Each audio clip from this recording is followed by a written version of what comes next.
The lawyer cleared his throat, the sound echoing in the sterile silence of his office. He pushed a single sheet of paper across the vast mahogany desk. "This is your father's final will, Julian." My brother Marcus sat opposite, dabbing at a dry eye, a masterclass in performative grief. I picked up the document. The paper stock was too crisp. The ink, a laserjet black, lacked the subtle bleed of my father's favorite fountain pen. Marcus sniffled. "It's what he wanted, brother. Everything to me. I'll take care of things." I didn't hear him. My eyes were locked on the signature at the bottom. The elegant, looping J in my father's name was a fraud. A clumsy, hesitant imitation.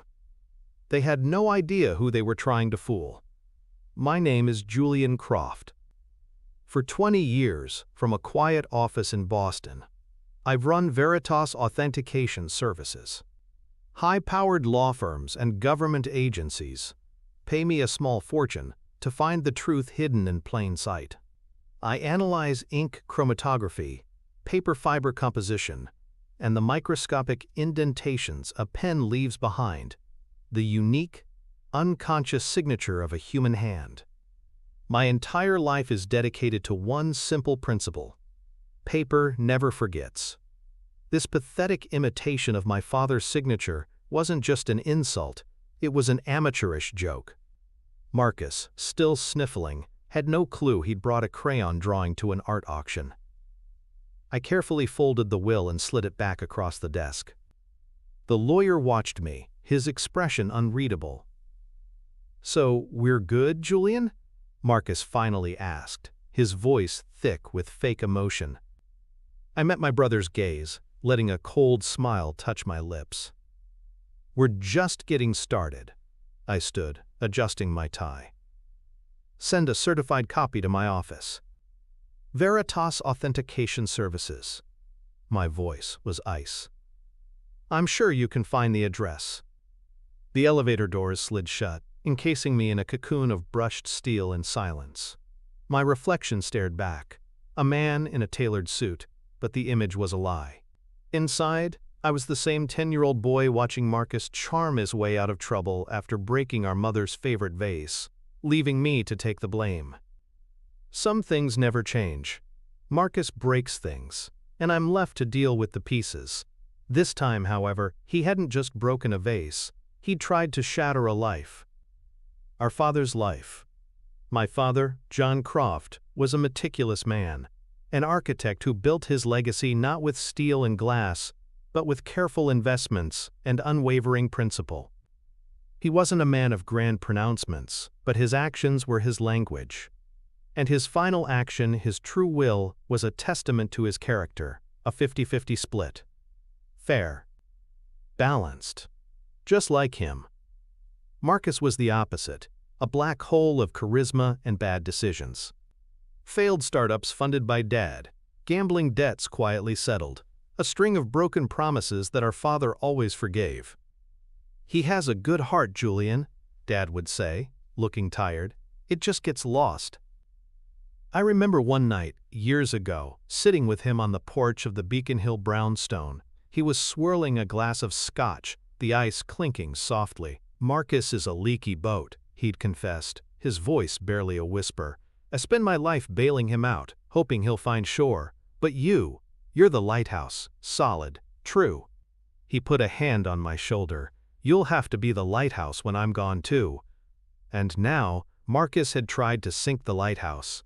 For what? The brownstone, the portfolio, a few $1,000,000 that he would undoubtedly burn through in a decade. It wasn't about need, it was about ego. About erasing the responsible son, the one who didn't require constant bailing.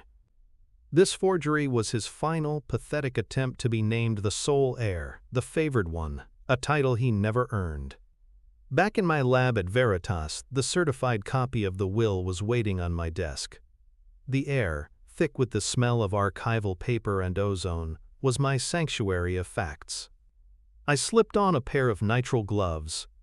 Under the articulated arm of my digital microscope, the clumsy signature bloomed into a landscape of failure.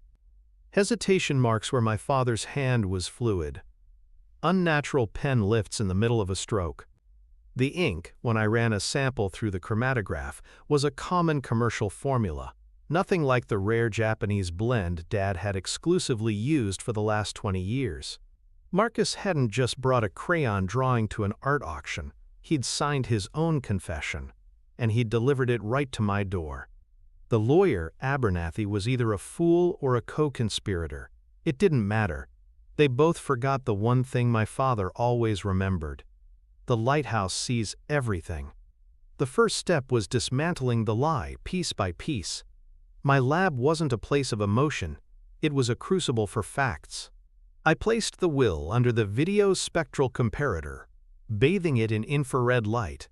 The ink from the two witness signatures glowed faintly, a different composition from the ink used for Marcus's signature and the main body text. A clumsy mistake. They'd used two different pens, trying to create the illusion of three separate people signing at the same time. Next, the electrostatic detection apparatus. I ran a charge across the page, dusting it with black toner. Faint indentations bloomed into view, ghosts of writing from a sheet of paper that had once rested on top of this one. A grocery list, paper, milk, eggs, bourbon. My father hadn't touched bourbon in 30 years, but Marcus, it was his go-to. He'd probably been sketching out his shopping list on a notepad while sitting at the same table where he'd practiced forging our father's name. The arrogance was breathtaking, but the true amateur hour was the notary seal.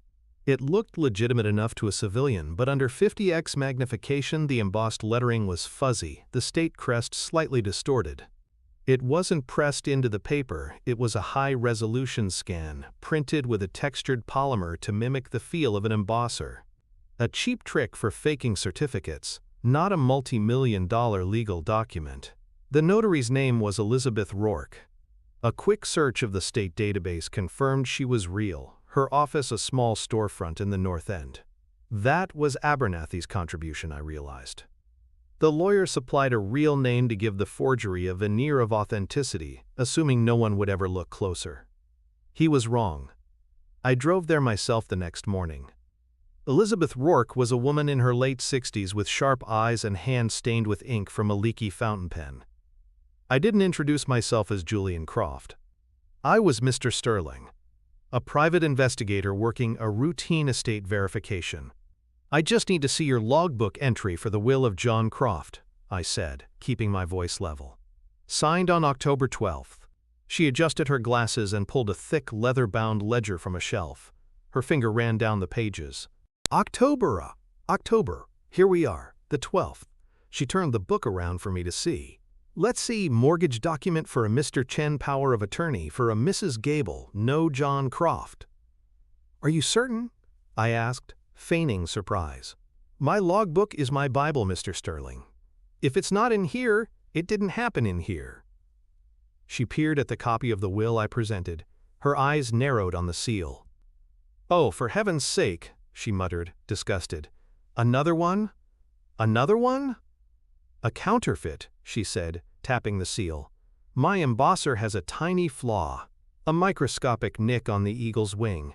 It's been there for 20 years, my own little signature." She slid a real sample of her seal under a desk lamp next to my copy. "See? Yours is perfect, too perfect. This isn't my work." This was it. The linchpin. Marcus and Abernathy hadn't just committed forgery. They'd committed identity theft against a state official, a felony that carried a mandatory prison sentence. They hadn't just brought a crayon drawing to an art auction, they'd brought a bomb. I thanked Mrs. Rourke for her time, leaving my burner phone number in case she thought of anything else.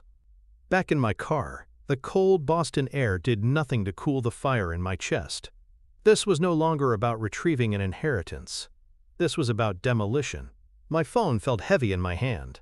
I scrolled past the number for my own lawyer and stopped on a different name. A man I'd helped out of a very serious jam a few years back. A man who owed me a favor and who specialized in making powerful people look very, very foolish. I pressed the call. The voice that answered was smooth, accustomed to operating in the quiet corridors of power. "Leo, it's Julian Croft. There was a brief pause. "Julian, I was wondering if my phone would ever ring with your name on it. What do you need?" "I have a story," I said, my voice flat and steady. "The kind that ruins careers and reputations permanently. It involves a prominent Boston family, a respected law firm, and felony fraud. And I'm cashing in that chip you owe me." "Tell me you have proof." Leo's voice was now sharp, predatory. "I have a confession," I replied. "They just don't know they've written it yet." I hung up and sent a single text to Marcus. "We need to talk." The house. 1 hour. He was already there when I arrived, standing in the center of our father's study as if measuring it for a new throne. A glass of Dad's best single malt scotch was in his hand. The scent of it felt like another violation.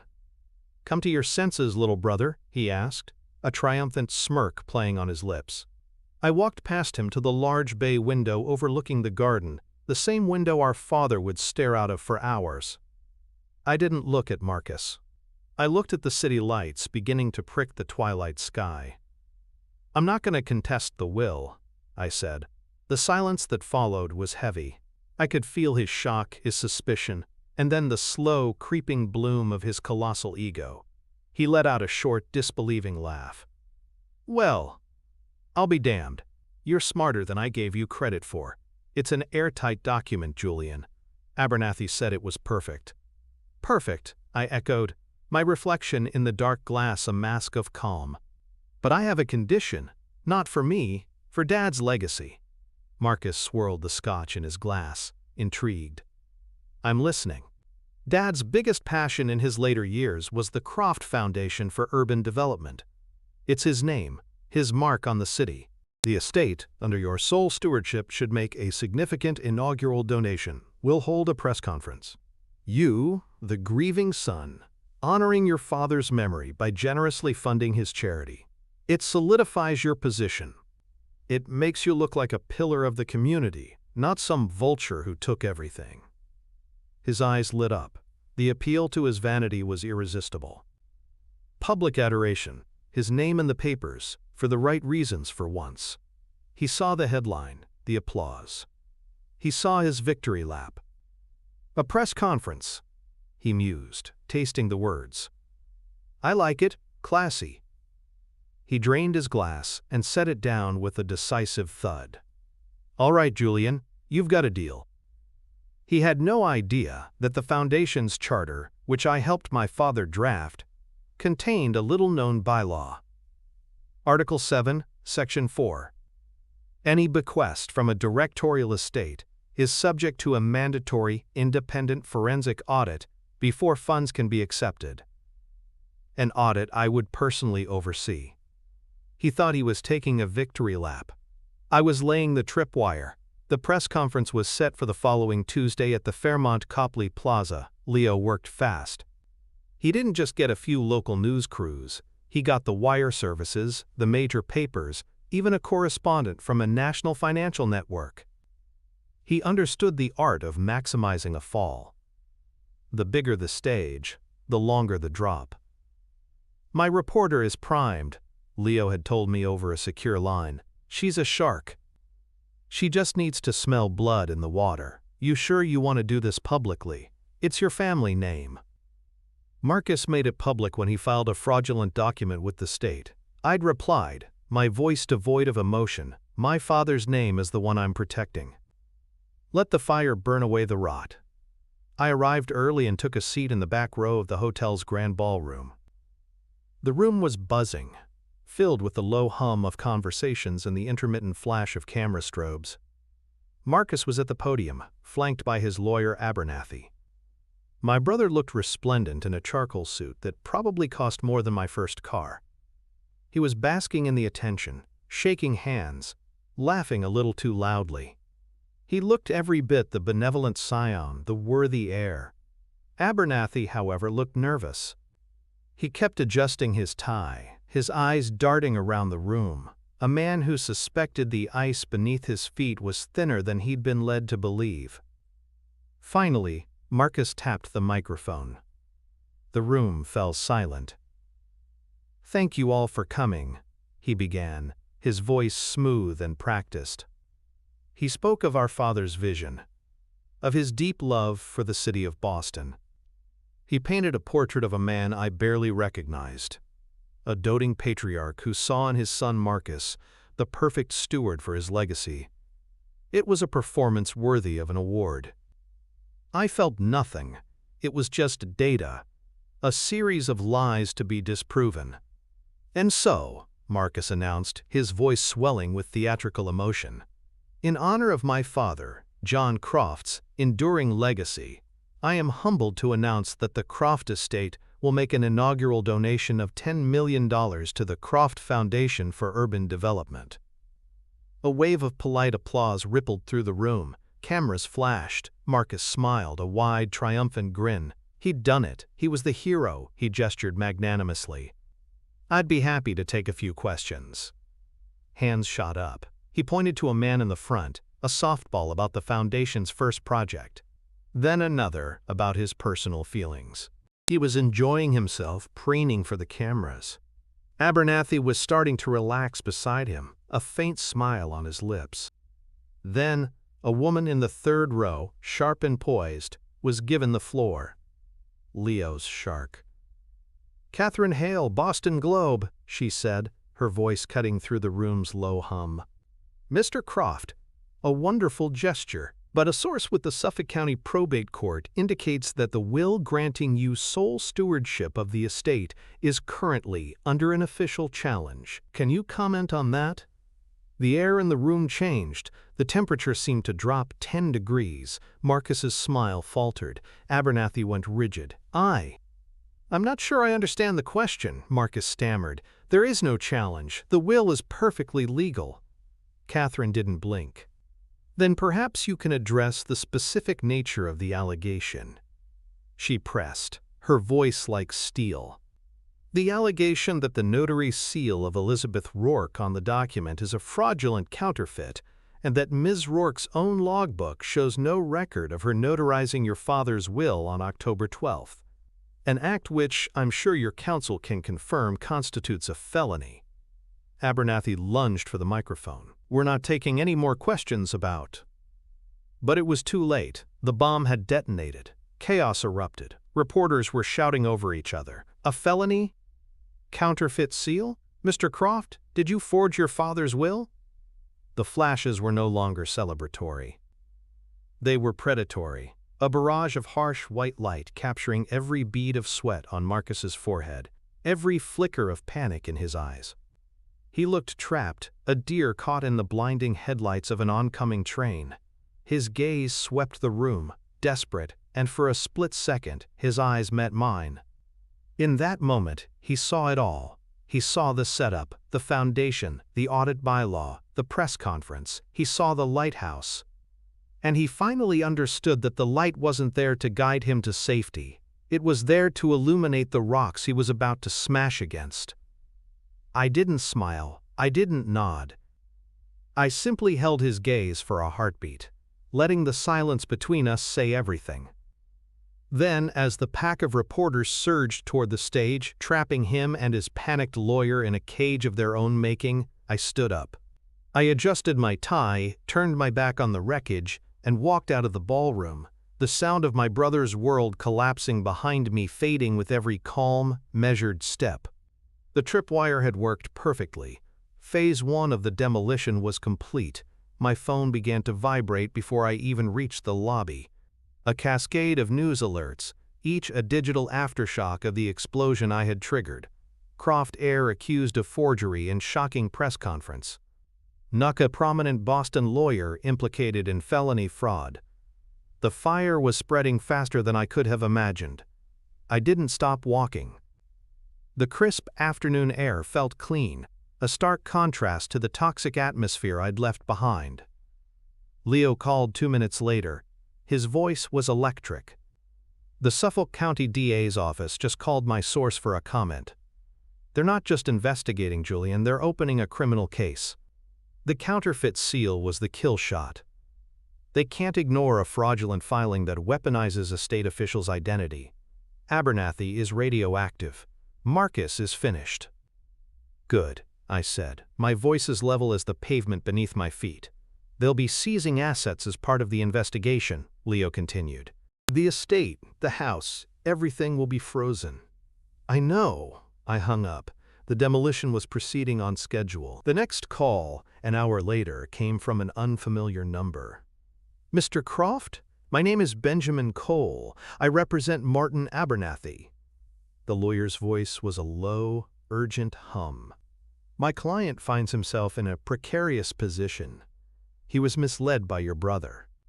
He is prepared to offer a full proffer of testimony in exchange for consideration from the district attorney. He is also prepared to testify on your behalf in any civil suit. The first rat was jumping from the sinking ship. Tell Mr. Abernathy his only concern should be finding a good criminal defense attorney, I said, and ended the call.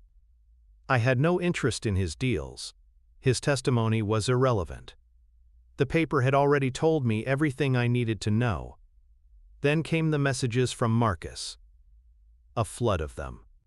First, rage-filled texts laced with curses. Then, voicemails, his voice cracking with a mix of panic and disbelief. Asterisk, you set me up. You bastard, you set me up. How could you do this to your own family? Asterisk followed by, asterisk, Julian, please, call me. We can fix this. I'll give you half. Just call off the dogs. I listened to them once, dispassionately, as if analyzing a data set. The predictable arc of a narcissist's collapse, from outrage, to bargaining, to terror. I deleted them all without a reply. There was nothing to fix. A course correction was already in motion. That evening, I let myself into the Beacon Hill brownstone. The stillness inside was heavy, expectant. I walked to my father's study, the room Marcus had tried to claim as his throne room. I ignored the expensive scotch and the half-empty glass he'd left on the desk. My eyes went to the bookshelf, to a thick, leather-bound volume, Palladian Architecture in the New World. A book Marcus would never have opened. I pulled it from the shelf. Tucked inside a hollowed-out section was a simple manila envelope. My father had given it to me a year before his death. Don't open this unless you have to, he'd said, his eyes weary. Let's hope Marcus finally finds his shore. Inside was his true last will and testament, signed with his favorite Japanese ink, dated 2 years prior, and notarized by his longtime personal attorney. Simple, fair, and legally unshakable. 50-50. The document I would be filing with the court in the morning. I was about to leave when I heard a sound from the living room. I found Marcus there, slumped in our father's armchair, a bottle of bourbon on the floor beside him. He looked ravaged, his expensive suit rumpled, his face pale and slack. The arrogant prince was gone, replaced by a frightened child who'd finally been caught. You, he slurred, looking up at me. You did this. You did this, Marcus, I said, my voice quiet. I held up the manila envelope. This is Dad's actual will. The one he entrusted to me because he knew he couldn't entrust his legacy to you. His face crumpled. He always chose you, he whispered, the words choked with self-pity. The lighthouse. The old bitterness in his voice found no purchase in me. I felt nothing but a profound, cold clarity. He didn't choose me over you, I said, walking towards the door. He just knew the difference between an anchor and a hole in the boat. He spent his whole life bailing you out. This time you tried to sink his memory along with yourself. I paused at the doorway and looked back at the broken man in our father's chair. The lighthouse doesn't choose, I said. It just stands. The ships choose whether to heed the warning or to crash against the rocks. I closed the door behind me, leaving him alone in the dark with the ghosts of all his bad decisions. Justice wasn't a firestorm of my creation. It was simply the tide, finally coming in. 3 months later, the silence in my father's study was no longer heavy, it was clean. The faint scent of bourbon was gone, replaced by lemon oil and old paper. The legal storm had passed, leaving behind the stark, unchangeable landscape of the truth. Marcus, facing irrefutable forensic evidence and the swift betrayal of his lawyer, pleaded guilty to felony fraud and forgery. He avoided a lengthy trial, but not the consequences. The plea deal stripped him of any claim to the estate and left him with a suspended sentence, 5 years of probation, and a reputation reduced to ash. Abernathy was disbarred. The state made an example of them both. The true will, the one from the hollowed-out book, was probated without a whisper of contention. I sat at my father's desk, not as a victor, but as a custodian. Before me were the finalized papers for the Croft Foundation's first major project, a series of scholarships for architectural students at the City College. It was what Dad would have wanted. The money wasn't a prize, it was a responsibility. A letter had arrived that morning, forwarded from my office. The handwriting on the envelope was shaky, barely recognizable as my brother's. Inside, a single page from a cheap notebook. There were no apologies, only excuses. A rambling narrative of perceived slights and lifelong jealousy. The final line, however, was scrawled with a desperate clarity. You always had the truth on your side. I never stood a chance. I folded the letter and placed it in a drawer. He was wrong. The truth wasn't on my side. It was simply the truth. It stands apart from all of us. I hadn't sought revenge, not really. I had sought balance. Marcus had tried to rewrite history with a lie, and I had simply restored the original text. My victory wasn't in his downfall, but in the quiet click of the pen as I signed the foundation charter. It was the sound of a legacy being honored, not stolen. The paper had not forgotten, and now my father could finally rest. When a family member betrays you this badly, do you go straight for justice through the law, or do you confront them first and try to keep it within the family?